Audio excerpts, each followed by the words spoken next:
سے پوچھو تو الٹا لٹکا کر کوڑے کھاتا رہا. یاسر سے پوچھو جس کو لٹکا کر مارا گیا. ان سے پوچھو جنت کیسے ملتی ہے.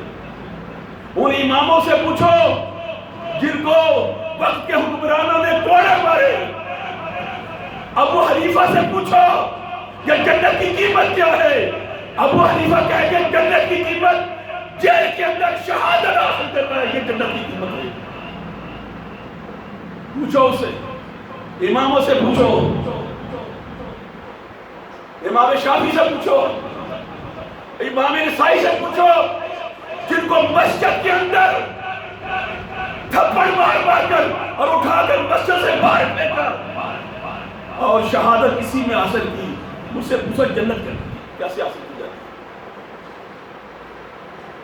میرے دوستو جنت ایسے نہیں آپ حسبتم ان تدخلوا الجنت بتدبیر. جنت میں ویسے داخل کر دیا جائے گا اور ایسے مل جائے گی. ایسا نہیں ہے. ہرگز ایسا نہیں ہے. ذہنوں میں یہ غلط فہمی نکال دو. جو ذہنوں میں ہمارے بیٹھی ہے نا کہ جنت ایسے سان سے مل جائے گی, یہ نہیں کبھی ملے گی. ایسا کبھی نہیں. پورا قرآن کھول کے دیکھ لو. ایسا نہیں ہے.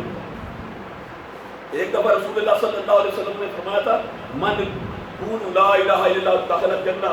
جس نے لا الہ الا اللہ پڑھ لیا وہ جنت میں داخل ہو گیا. ابو ہریرہ رضی اللہ تعالیٰ نے سنا نہ جب تو وہ مدینے کی گلی میں جا کے اعلان کرنے لگ گیا, لوگوں سنو من قول لا الہ الا اللہ داخل الجنہ. جس نے لا الہ الا اللہ پڑھ لیا وہ جنت میں داخل ہو گیا. حضرت عمر سامنے سے آ رہے تھے. کہا ادھر آؤ. ابو ہریرہ کا گلی بھائی زور سے تھپڑ لگایا. تم نے یہ کیا کہا ہے. وہ روتا روتا ابو ہریرہ حضور علیہ السلام کے پاس آیا. کہنے لگا یا رسول اللہ مجھے عمر نے تھپڑ مارا ہے. تو فرمایا تم نے کیا کیا تھا. حضور میں نے کہا کہ حدیث سنائیے من قول لا الہ الا اللہ داخل الجنہ. عمر کو بلایا گیا. عمر تم نے اس کو کیوں مارا. حضور میں نے اس لیے مارا ہے یہ کہہ رہا تھا من قول لا الہ الا اللہ داخل الجنہ. جسے لا الہ الا اللہ پڑھ لیا وہ جنت میں داخل ہو جائے گا. تو حضور لوگوں نے عمل کرنا چھوڑ دینا ہے. لوگوں نے نمازیں پڑھنی چھوڑ دینی ہے. لوگوں نے عمل نیک صالح کو عمل کرنا چھوڑ دیا. صرف کلمہ پڑھ لیا جنت میں چلے جائیں گے. باقی کام سارے کیسے ادا کریں گے. حضور نے خاموشی اختیار کی. یعنی فاروق اعظم رضی اللہ تعالیٰ عنہ کا بھی عمل ٹھیک تھا. ایسے جنت نہیں ملتی. جنت کے لیے بڑے پاپڑ ملنے پڑتے ہیں. جہاد کرنا پڑتا ہے. محنت کرنی پڑتی ہے. نماز ہم نہ پڑھیں تو کہیں ہم جنت میں چلے جائیں گے. صبح نہ اٹھ سکے نماز کے لیے تو ہم کہیں ہم جنت میں چلے جائیں گے.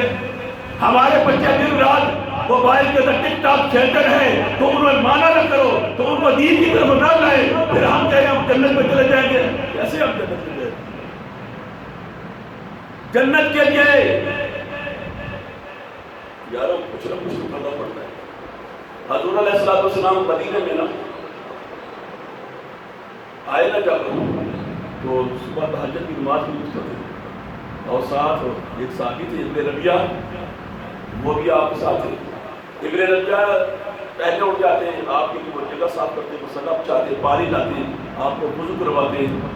تو حضور علیہ السلام نے ایک سہانی رات گزر رہی تھی, پیارا موسم تھا, جوش آیا, رحمت جوش میں آئی. کہنے لگے ربیعہ میرا دل کرتا ہے آج مجھ سے کچھ مانگ کر مجھے عطا کر, میں تمہیں عطا کروں.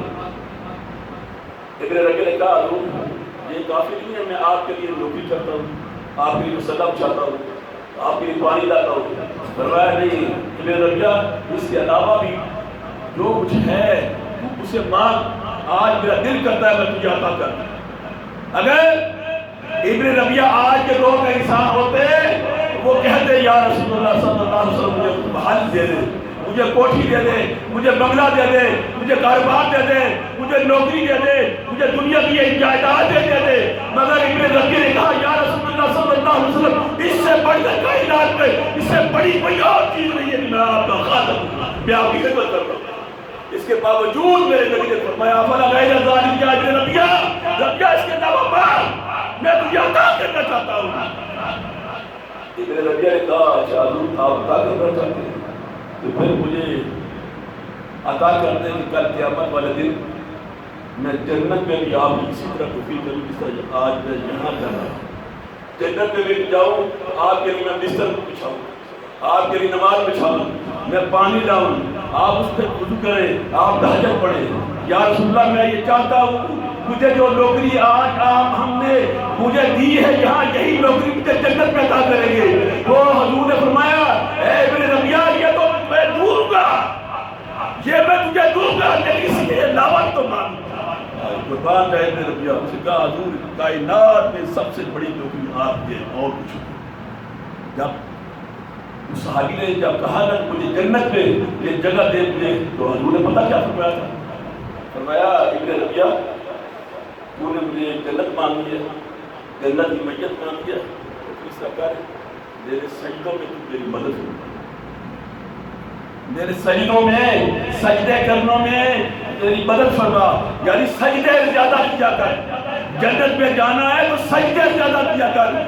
جنت سجدوں میں ہے, اللہ کی بارگاہ میں جھکنے میں ہے, اللہ کے سامنے سجدے کرنے میں ہے. اپنے من کو سجدوں سے دھو لو, اپنے باطن کو سجدوں سے دھو لو, اللہ کے سامنے سجدے کرو.